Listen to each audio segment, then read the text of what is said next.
Do you want to speak English fluently? Start by upgrading your vocabulary.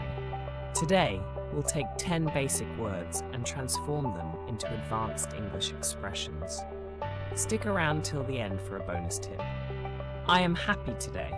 I am absolutely ecstatic today. I am very tired after work. I am completely exhausted after a long day at work. That house is big. That house is absolutely enormous. The puppy is small. The puppy is adorably tiny. She is very smart. She is absolutely brilliant. This test is difficult.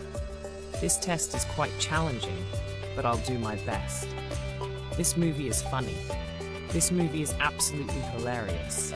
I couldn't stop laughing. This meeting is important. This meeting is absolutely crucial for our project. This book is interesting. This book is absolutely fascinating. I couldn't put it down. Your work is good.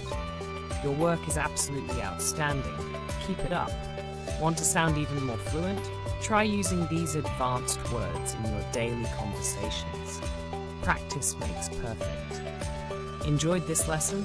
Subscribe to Angra's Spoken English channel for more amazing English lessons. Don't forget to like, share, and comment below with your favorite new word. Keep practicing, keep improving, and remember, every word you learn brings you one step closer to fluency. See you in the next lesson.